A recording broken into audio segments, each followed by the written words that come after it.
नमो नमः। आज हम व्याकरण में संधि प्रकरण पर चर्चा करेंगे। तो सबसे पहले हम जानते हैं संधि की परिभाषा। वर्णयोः वर्णानां व मेलनम संधि, अर्थात दो या दो से अधिक वर्णों का मेल संधि है। द्वयोः वर्णयोः बहूनां वर्णानां व संयोगेन यत् रूपांतरम जायते सह संधि। द्वयोः दो या बहुत से वर्णों को मिलने से जो परिवर्तनम रूपांतरम माने रूप बदलना, अर्थात जो भी परिवर्तन जायते माने होता है उसे संधि कहते हैं। दो या दो से अधिक वर्णों को मिलने से जो भी परिवर्तन होता है हम उसे क्या कहते हैं? संधि कहते हैं। संधेः भेद त्रयम् अस्ति। संधि के तीन भेद हैं। अच संधि को हम स्वर संधि भी कहते हैं। दूसरा हल संधि को हम व्यंजन संधि भी कहते हैं। और तीसरा है विसर्ग संधि। तो हम आपको बताना चाहेंगे कि जब संधि होती है और संधि में क्या होता है, धन का निशान लगा होता है। एक मोटे तौर पे मैं आपको बताना चाहूँगी कि धन के पहले यदि विसर्ग आता है तो वह विसर्ग संधि होती है। धन के पहले यदि हलंत आता है तो वह हम पहचान सकते हैं कि कौन सी संधि है, व्यंजन संधि है। और यदि धन के पहले किसी भी प्रकार का स्वर आता है तो हम जानेंगे कि यह कौन सी संधि है, स्वर संधि। धन के पहले यदि विसर्ग आता है तो कौन सी संधि हुई? विसर्ग संधि। धन के पहले यदि हलंत आता है किसी भी वर्ण में, जैसे माँ में लगा है, माँ में हलंत दिख रहा है, माँ की जगह चा भी हो सकता है, सा भी हो सकता है, कुछ भी, लेकिन मुख्य भूमिका जो है वो किसकी है? हलंत की। यदि धन के पहले हलंत आ रहा है तो क्या है? व्यंजन संधि। और धन के पहले कोई भी मात्रा दिख रही है, कोई भी स्वर दिख रहा है, चाहे वो व्यंजन के साथ प्रयुक्त हुआ हो या स्वतंत्र प्रयुक्त हुआ हो, तो आ से लेकर के अ आ इ ई उ ऊ ए ऐ ओ औ ऋ और लृ, ये हमारे जो 13 स्वर हैं, इनमें से कोई सा भी स्वर किसके धन के पहले आता है तो वह संधि होती है स्वर संधि। और जो हिरिश्व आ होता है, हिरिश्व माने छोटा, जो हिरिश्व आ होता है वो जब किसी भी व्यंजन में लगा होता है तो दिखाई नहीं देता है, तब भी हमें उसे समझना चाहिए कि यहाँ कौन सी संधि है? स्वर संधि। अब हम चर्चा करेंगे स्वर संधि के बारे में। तो यहाँ पे हम नाम जान लेते हैं। स्वर संधि में दीर्घ स्वर संधि, दूसरी है गुण स्वर संधि, तीसरी वृद्धि स्वर संधि, चौथी यण स्वर संधि, पांचवी अयादि स्वर संधि और छठवीं है पूर्व रूप स्वर संधि। ये सारी स्वर संधियों के भेद हैं। तो यहाँ पे हमने जाना कि संधियाँ 3 प्रकार की होती हैं। नंबर 1 हमने उल्टा इसलिए आपको बताया है, पहले विसर्ग, क्योंकि इसकी पहचान विसर्ग से होती है। धन के पहले विसर्ग है तो क्या है? विसर्ग संधि। तो संधियाँ 3 प्रकार की होती हैं। नंबर 1 स्वर संधि, नंबर 2 व्यंजन संधि और नंबर 3 विसर्ग संधि। इस प्रकार से अभी हमने यहाँ पे देखा कि स्वर संधि के कितने भेद हैं? 6 भेद। और अब हम उस विषय पर चर्चा करने वाले हैं जो कि परीक्षा में बहुत ही महत्वपूर्ण उदाहरण हैं। संधि, विच्छेद और उनके नाम जो पूछे जाते हैं, आज हम उन्हीं विषयों पे, उन्हीं मुख्य उदाहरणों पे चर्चा करेंगे। तो कभी तो संधि पूछ ली जाती हैं, कभी विच्छेद और कभी उस संधि का नाम। तो चलिए देखते हैं हम ऐसे कुछ उदाहरण। अब हम यहाँ पे बात करेंगे परीक्षा उपयोगी महत्वपूर्ण संधि विच्छेद के बारे में। परीक्षा में कभी संधि पूछी जाती है, तो कभी संधि विच्छेद पूछा जाता है, तो कभी संधि का नाम। तो यहाँ पे मैंने कुछ कलेक्शन उदाहरणों का करके रखा हुआ है।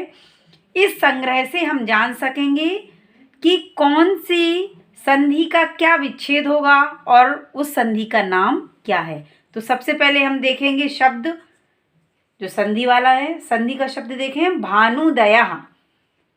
ये वो उदाहरण हैं जो परीक्षा में बारंबार पूछे जाते हैं, या हम कह सकते हैं कि इन उदाहरणों की कहाँ पे पुनरावृत्ति होती है? परीक्षा में। चलिए देखिएगा, पहला है भानुदयः। इसका विच्छेद होगा भानुधन उदयः। यह कौन सी संधि है? दीर्घ स्वर संधि।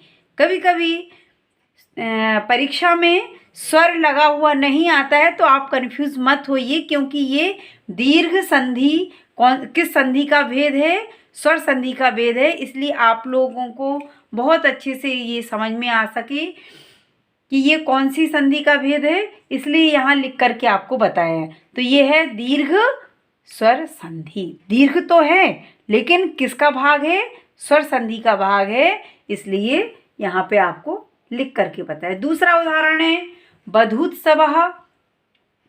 बधूधन उत्सवः। ये भी दीर्घ स्वर संधि है। अगला है परोपकारः। परधन उपकारः। ये गुण स्वर संधि है। अगला है महेंद्रः महाधन इंद्रः। गुण स्वर संधि। देवेंद्रः देवधन इंद्रः। ये भी गुण स्वर संधि है। तवलकारः तव धन लृकारः। यह भी गुण स्वर संधि का उदाहरण है। इसके बाद हम देखेंगे इत्यादि। यह भी उदाहरण परीक्षा में बारंबार पूछा जाता है। इसका विच्छेद होगा इति धन आदि। यह यण स्वर संधि का उदाहरण है। अब हम यहाँ पर जो दूसरा अगला उदाहरण है उसको देखेंगे, वो है इत्यलम। इति धन अलम। ये भी यण स्वर संधि का उदाहरण है। अगला है अत्याचारः। अति धन आचारः। ये भी यण स्वर संधि का उदाहरण है। सदैव सदा धन एव वृद्धि स्वर संधि। महौषधि महाधन औषधि वृद्धि स्वर संधि। एकैकः एक धन एकः वृद्धि स्वर संधि। राम औदार्यम राम धन औदार्यम। ये भी वृद्धि स्वर संधि है। अगला है पवनः पो धन अनः अयादि स्वर संधि। इसके बाद हरे अव। यहाँ पर अगला है हरे अव हरे धन अव पूर्व रूप स्वर संधि। ये हमने देखा कि ये सारे उदाहरण कौन से थे? स्वर संधि के। जरा ऊपर से नज़र डालेंगे हम, तो अभी मैंने आपको बताया था कि धन के पहले यदि स्वर आता है तो क्या होता है? स्वर संधि होती है। तो देखिए यहाँ पे ऊ की मात्रा है धन के पहले। यहाँ पे कौन सा स्वर है? दीर्घ स्वर। यहाँ पे ह्रीश्व ऊ और यहाँ पे दीर्घ ऊ। दीर्घ माने बड़ा। रा में कौन सा स्वर लगा है? ह्रीश्व आ यानी छोटा आ। यहाँ पे दीर्घ आ। वा में भी कौन सा आ लगा है? ह्रीश्व आ। यहाँ भी ह्रीश्व आ। ता में ह्रीश्व ई। ता में ह्रीश्व ई। यहाँ हम देखेंगे यहाँ भी ह्रीश्व ई है। सदा में दीर्घ आ महा में दीर्घ आ, एक में हृस्व आ, राम में हृस्व आ, पो में कौन सा स्वर है? ओ। हरे में कौन सा स्वर है? ए। तो हमने इस प्रकार से देखा कि धन के पहले हमने किसी न किसी प्रकार का आ से लेकर आ, ई, उ, ए, आई, ओ, औ, रिर या लृ, इनमें से हमको कोई सा भी स्वर दिखता है तो हम बिल्कुल आसानी से पहचान जाएंगे कि ये कौन सी संधि है, स्वर संधि का उदाहरण है। अब हम देखेंगे व्यंजन संधियों के कुछ उदाहरण जो कि परीक्षा में कई बार आते हैं। सबसे पहले हम देखेंगे वागीशः, इसका विच्छेद होगा वाक धन ईशः। यह व्यंजन संधि है। देखो इन सब में हलंत लगा हुआ है। यहाँ का में, ता में, इसमें भी ता में, निस के सा में, दिक के का में, तद के दा में, उत के ता में, तत् के ता में, जगत के ता में। तो इस प्रकार से जब धन के पहले हलंत आता है, कहने का तात्पर्य ये है कि व्यंजन वर्ण आता है और वो भी कैसे रहते हैं, स्वर से रहित। तो वहाँ पे कौन सी संधि हुई? व्यंजन संधि। अगला हम उदाहरण देखेंगे चिदानंदः, इसका विच्छेद होगा चित धन आनंदः।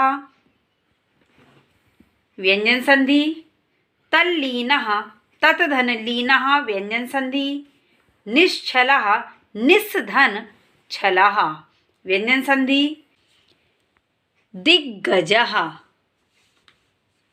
दिक धन गजः, ये भी व्यंजन संधि है।